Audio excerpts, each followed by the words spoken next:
were going to war in Germany. They took us to Germany to supposedly work. My father and mother worked on the railroad, fixing the railroad, while the Allies bombed it. Then after that, we immigrated. We came over on a ship that used to take,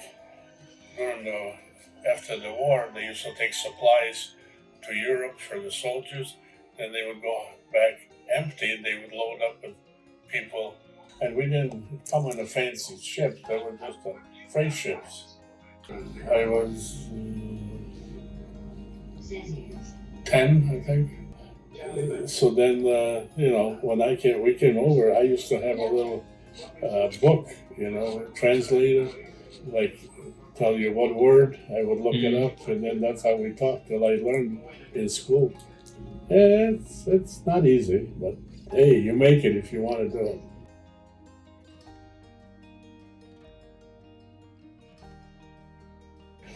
We came on this farm in Pennsylvania.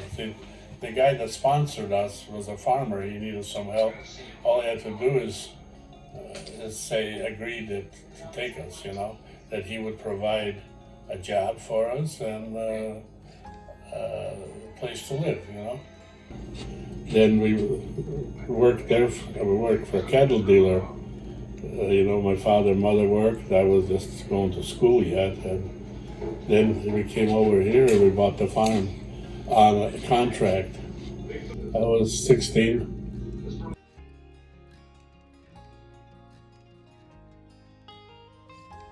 My father came over. There was a couple that he knew from the old country. They had a farm in Newport and they bought it and he came to visit. And he started talking with them and they said, geez, I would like to buy a farm, too. So he said, well, why don't you go see our agent, realtor there. And so he came to show this farm here. And this farm was owned by a lady. She was Lithuanian and she wanted to sell it. And of course, all we had is $2,000 we saved, working on the farm. And that's all we had for down payment. And then she says, well, you buy it on a contract, but you don't get it till you pay half of it. So it took us 7 years to pay half, and we got, we almost paid the whole farm for that. She thought that, some foreigners, they don't know how to farm it, they're gonna get tired and they're gonna leave and she's gonna keep the money because, down payment. So they stayed in the house for 6 months. Then I guess they figured out they're not gonna make it. They're gonna stay here.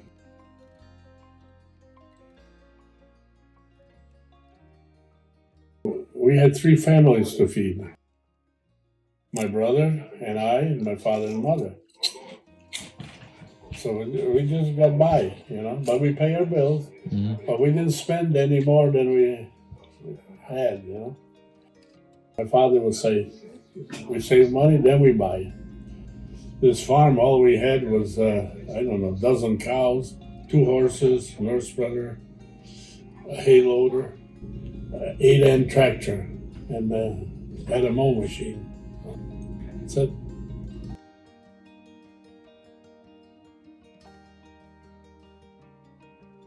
First year we made loose hay. We put a loose hay on a wagon, and then we took it in a barn, had a track there. We put the fork in, and then you pull the rope. My brother was too small, he was 9 years younger. He would drive with a little Jeep. We had an old Army Jeep, and he would pull that, and then trip, that hay would go down, and then we spread it. And then in wintertime, you go up there and dig it out, and throw it down the chute, and then you give it to the cows, carry it to the cows. It wasn't easy. The hay would be dry, but you pick up with this loader. It comes and dumps it in the wagon, and then you got to take and spread it on the wagon level so you don't lose it, while you're driving. And stomp it down, and so my father and I would be on a wagon loading the hay. Then when we get a load, we bring it in to the barn and drop them. There was forks. They were about this wide, that long.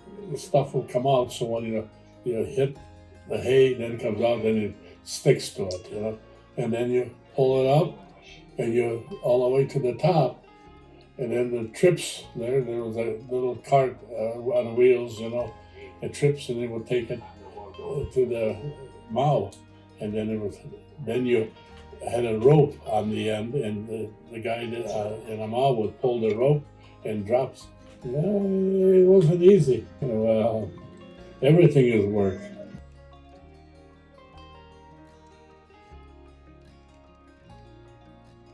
The grandsons came here.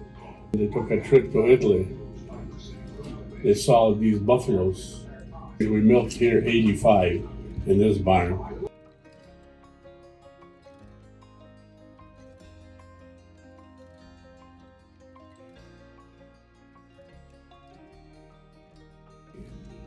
Hey, thank God we made it.